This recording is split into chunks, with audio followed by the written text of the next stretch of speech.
नमस्कार दोस्तों।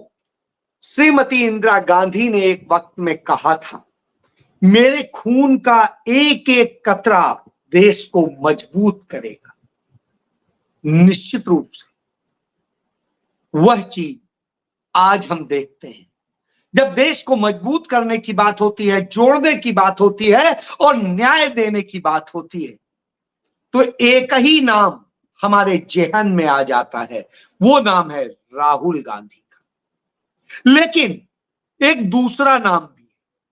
जब इस देश के टुकड़े टुकड़े करने की बारी आती है, इस देश में नफरत फैलाने की बारी आती है, इस देश से झूठ बोलने की बारी आती है, तो एक ही नाम हमारे जेहन में आता है। वो है नरेंद्र मोदी का नाम। जी हां, झूठ और नफरत का सौदागर नरेंद्र मोदी। क्यों कह रहा हूं?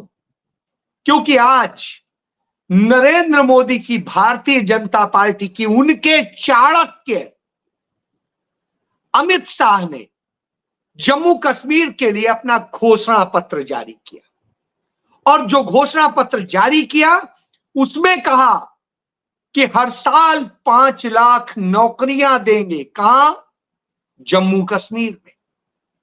और वो कहते हैं कि जम्मू कश्मीर में जिस तरीके से वो तमाम तरह के वायदे गिनाते हैं, दावे गिनाते हैं, हमें 2014 याद आ जाता है, जब 2014 में यही नरेंद्र मोदी, यही भारतीय जनता पार्टी, और उसने क्या कहा था? कहा था हर साल 2 करोड़ से अधिक रोजगार देंगे। 2 करोड़ से अधिक। और असलियत में एक रोजगार देने की स्थिति नहीं है। इस देश को इतना बड़ा बेरोजगार बना दिया कि भारत के इतिहास में सबसे बड़ा बेरोजगार देश आज यह हो गया। उन्होंने कहा जम्मू कश्मीर में 2014 के बाद में अमन शांति आ गई है, यह स्थिति कर दी। तब सवाल उठता है कि 2014 के बाद में जम्मू कश्मीर में जितनी आतंकी घटनाएं हुई हैं, जितने हमारे सैनिक, अर्धसैनिक बल, पुलिस के लोग और नागरिक मारे गए हैं, उतने तो हिंदुस्तान के इतिहास में कभी नहीं मारे गए। इतनी घटनाएं हुई हैं।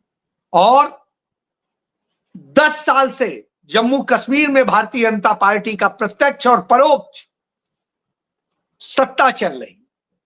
7 साल से सीधे सत्ता नरेंद्र मोदी के हाथ में है, अमित शाह के हाथ। बावजूद इसके रोजगार किसी को दिया है क्या? कश्मीरी पंडितों के लिए कुछ किया है क्या? नहीं किया। न कश्मीरी पंडितों के लिए किया, न रोजगार के लिए किया। सिर्फ धंधे गुजरातियों को दिए। और जिस तरीके से किया है, उसके बाद में आज तमाम तरह के, जब वो कहते हैं कि हमने आज जम्मू और को आईटी हब बना दिया है, आज हंसी आती जब वो आईटी हब की बात करते हैं। 422 आईटी कंपनियों ने सिर्फ 1 साल के भीतर 1.5 लाख लोगों को नौकरी से निकाल दिया है। यह भारत का आंकड़ा है। 422 आईटी कंपनियों ने 1.5 लाख लोगों को निकाल दिया। नरेंद्र मोदी की ही कृपा है कि रिलायंस और उसके जैसी 3-4 कंपनियों ने, सिर्फ 3-4 कंपनियों 52,000 लोगों को नौकरी से निकाल दिया है। 52,000 लोगों, अभी हाल ही चंद महीने में। इसके बाद इसी तरीके से तमाम प्राइवेट सेक्टर में, तमाम सरकारी क्षेत्रों में नौकरियों से निकाला जा रहा है। हरियाणा में एक भर्ती चल रही है सफाई कर्मचारी की, वो भी कॉन्ट्रैक्ट पर, और 15,000 रुपए के कॉन्ट्रैक्ट पर। हालत यह है कि पीएचडी लोग, एमबीए लोग, एमए, एलएलबी किए हुए लोग उसमें अप्लाई कर रहे हैं। क्यों? क्योंकि रोजगार की वो आस रखे थे, नौकरी, एक अच्छी नौकरी की उम्मीद रखे थे, नहीं उपलब्ध। इंजीनियरिंग का लड़का 15,000 की सफाई कर्मी की नौकरी ज्वाइन करने को तैयार हो जाता। आईआईटी में, आईआईटी मुंबई जो 100% प्लेसमेंट देता था, वहां की दशा ये हो गई कि अब वहां प्लेसमेंट ही नहीं बचा है। हालत यह हो गई कि आईआईटी में जहां सोचते थे यदि हो गया तो कुछ ना कुछ तो मिल ही जाए, और जिनको मिला है प्लेसमेंट वो भी जितना मिलता था उससे 1/4 कीमत पे मिल रहा है।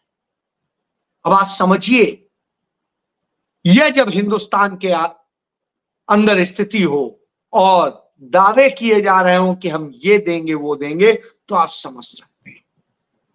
बहरहाल ये तो एक बात हुई, देश सुरक्षित हाथों में है, बार बार चिल्लाते हैं, लेकिन कितना सुरक्षित है इसका उदाहरण मौजूद।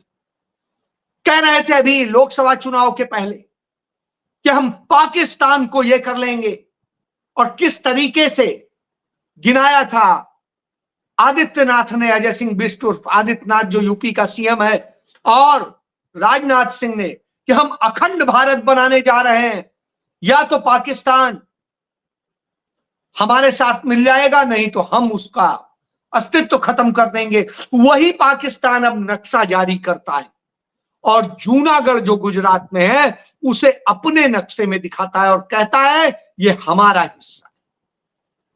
ये पाकिस्तान है जिसकी हिम्मत नहीं पड़ती थी। श्रीमती इंदिरा गांधी ने 2 टुकड़े करके फेंक दिया था। पंडित जवाहरलाल नेहरू हो, लाल बहादुर शास्त्री हो, इंदिरा गांधी हो, या किसी के भी समय हो, पाकिस्तान को घुटनों पे लाके खड़ा कर दिया, हर बार हराया है। दुनिया का सबसे बड़ा सैन्य सरेंडर कराया है श्रीमती गांधी। वो पाकिस्तान हमें ये बता रहा है।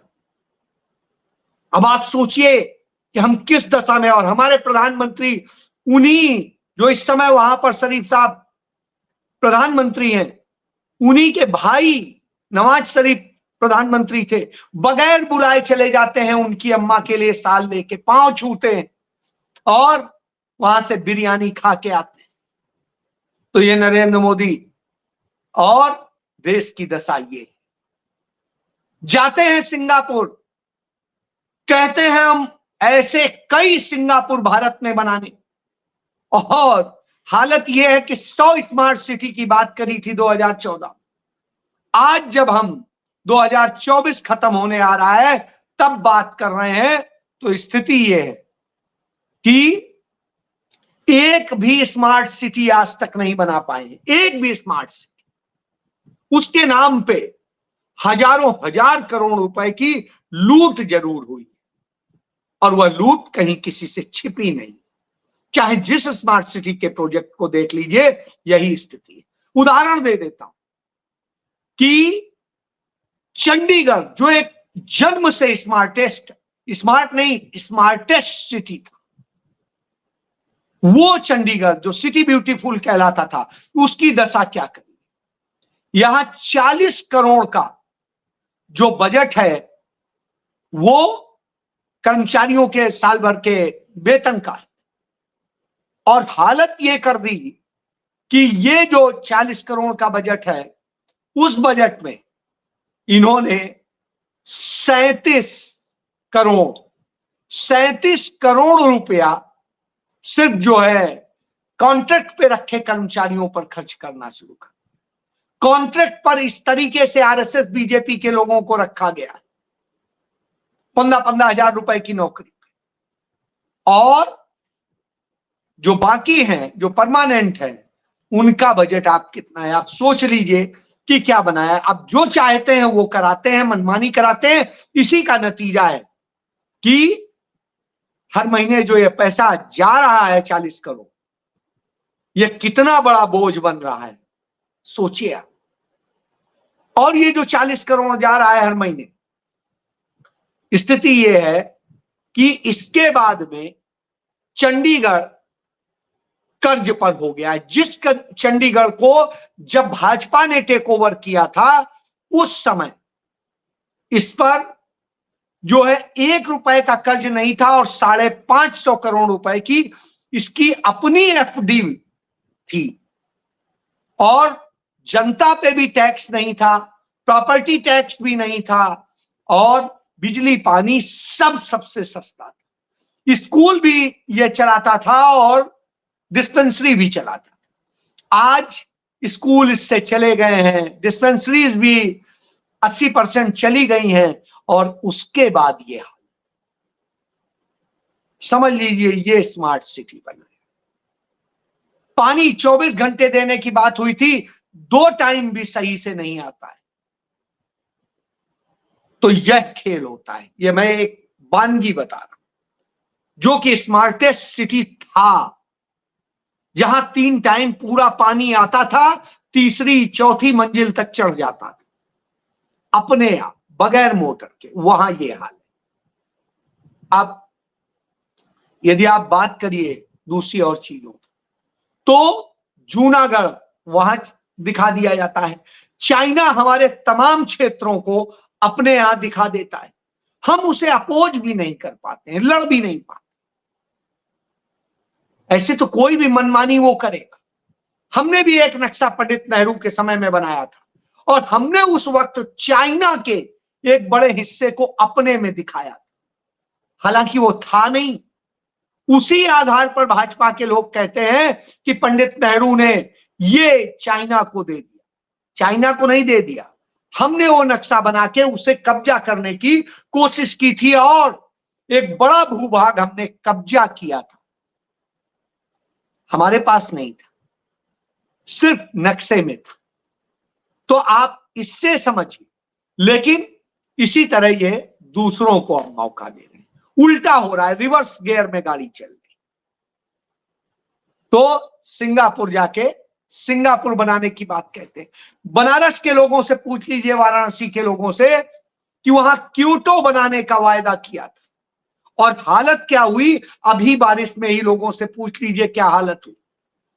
इसके अलावा वहां पर जिस तरीके से गंदगी और सब कुछ है, गंगा की जो हालत है, सब कुछ जाके देख लीजिए क्या इन्होंने बनाया। यह नरेंद्र मोदी के वायदे होते हैं ना।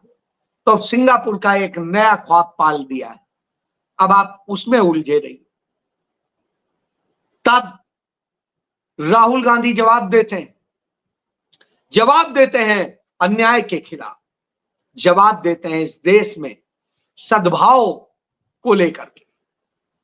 तो वो बताते हैं कि अन्याय जब आप करेंगे तो न्याय के लिए हम लड़ते दिखाई देंगे। और इसी कड़ी में राहुल गांधी ने विनेश फोगाट और बजरंग पुनिया को कांग्रेस पार्टी में शामिल कराने का काम किया, और आज कांग्रेस पार्टी के वरिष्ठ नेताओं ने इन दोनों को कांग्रेस पार्टी का पटका पहनाकर उन्हें पार्टी में शामिल किया। तब विनेश फोगाट ने कहा, जब मेरे साथ अन्याय हो रहा था, हम लड़कियों की लूटी गई आबरू को बचाने के लिए लड़ाई लड़ रहे थे और उसमें इंसाफ की मांग कर रहे थे, तब भाजपा छोड़ सभी हमारे साथ खड़े थे।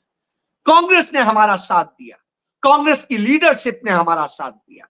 जब मेरे साथ अन्याय हुआ, मेरे साथ में जिस तरह से वो किया गया, तब कांग्रेस हमारे साथ खड़ी थी। इसलिए हम कांग्रेस के साथ, और हमें जो निर्देश मिलेगा हम वो करेंगे, लेकिन लड़ाई जारी रहेगी। लड़कियों को इंसाफ दिलाने की है लड़ाई। बड़ी बात कह रहे थे। यही बात बजरंग पुनिया ने कही। बहरहाल दोनों की बातें थी, ये संदेश थे। हरियाणा में इसी तरीके से अन्याय हुआ है, किसानों के साथ अन्याय हुआ है, युवाओं के साथ अन्याय हुआ है। जब पूरे देश में 7.5% की दर से बेरोजगारी दर बढ़ रही थी, तो हरियाणा में करीब 35% की दर से, 34 कुछ की दर से बढ़ रही थी। और जब इतनी तेजी से बढ़ रही हो तो आप समझ सकते हैं कि हरियाणा में क्या हालत होगी। इसीलिए 15,000 की कॉन्ट्रैक्ट की नौकरी के लिए इतने बड़े बड़े लोग अप्लाई कर रहे हैं।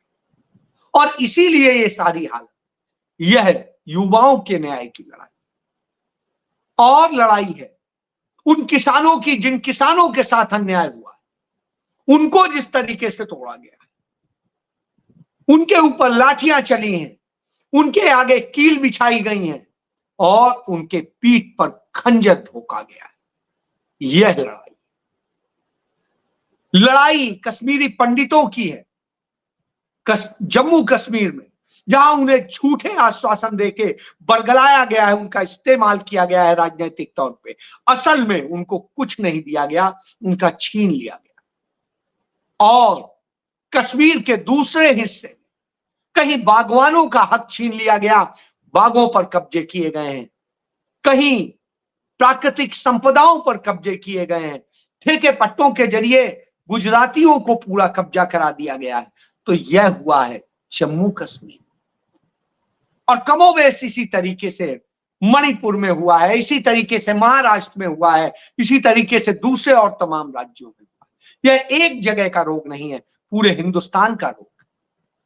सबसे पहले न्याय की लड़ाई के लिए कि अग्निवीर बना करके नरेंद्र मोदी ने इस देश के युवाओं के साथ में, देश के रक्षा का जज्बा रखने वाले, देश के लिए शहीद होने तक की वो रखने वाले, जज्बा रखने वाले युवाओं के साथ में अन्याय किसने किया है? मोदी ने। इसकी लड़ाई राहुल गांधी ने शुरू की थी। आज भारतीय जनता पार्टी बैकफुट पे आती जा रही, जो कहती थी पहले थोड़े से एकोमोडेट करेंगे, फिर आया 25% करेंगे, और अब 50% पे आ गए। क्यों? क्योंकि राहुल गांधी ने यह बता दिया है कि अभी ये तुम्हें वापस लेना पड़ेगा। और आज उससे भाजपा घबराई हुई है, तो बेमने ही सही उस दिशा में बात कर रही है। जब दलितों, पिछड़ों, आदिवासियों के साथ अत्याचार होता है, हरियाणा में 10 साल के अंदर 96% दलितों पर अत्याचार बढ़ जाते हैं, उनके ऊपर क्राइम बढ़ जाते हैं, तब राहुल गांधी खड़े होते हैं उस सामाजिक न्याय के लिए। उसका नतीजा यह होता है कि सारे जितने भी हैं वो सब कहते हैं कि हां, अब जातिगत जनगणना होनी चाहिए। तो आप ये समझिए, राहुल गांधी तो फर्स्ट डे से कह रहे हैं कि होनी चाहिए, और उसकी बात कर रहे हैं, उस हक की बात कर रहे हैं। तो राहुल गांधी उस हक के लिए लड़ रहे हैं, और नरेंद्र मोदी सत्ता के लिए झूठ बोलने का काम करते हैं। आज कहा जा रहा है कि वहां पर 2 गैस के सिलेंडर मुफ्त मिला करेंगे जम्मू कश्मीर में हर साल। आपको याद होगा 2022 में यूपी में भी वायदा किया था। क्या आज तक कोई मिला है क्या? यूपी के किसी भी व्यक्ति से जाके पूछ लीजिए, एक भी व्यक्ति को नहीं मिला है। इसी तरीके से और बहुत सारे झूठ बोले गए। बहरहाल, अब जनता इन झूठ से तंग आ चुकी है। वो अपनी लड़कियों की आबरू नहीं लूटने देना चाहिए, और जिस तरीके से भारत के साथ तमाम अन्याय हो रहे हैं, लूटने के लिए माधवी बुच जैसे लोग, अडानी अंबानी जैसे लोग बैठे हों, तो फिर लड़ने वाला कौन?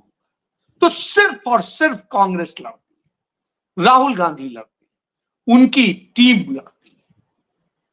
क्योंकि लड़ाई तो उन्हीं को लड़नी पड़ेगी, क्योंकि श्रीमती इंदिरा गांधी जो कह के गई थी, मेरे खून का कतरा कतरा इस देश की रक्षा करेगा, तो वही रक्षा करेगा और वही करेगा।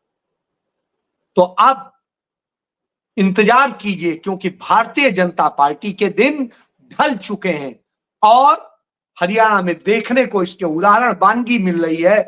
हमें जम्मू कश्मीर में इसकी वानगी मिली कि किस तरीके से अपनी पूरी लिस्ट वापस लेनी पड़ी, और हरियाणा में ऐसी भगदड़ मची है कि 19 इनके बड़े नेता इस्तीफा दे चुके हैं, जो मंत्री, विधायक और सब कुछ बड़े बड़े पदाधिकारी।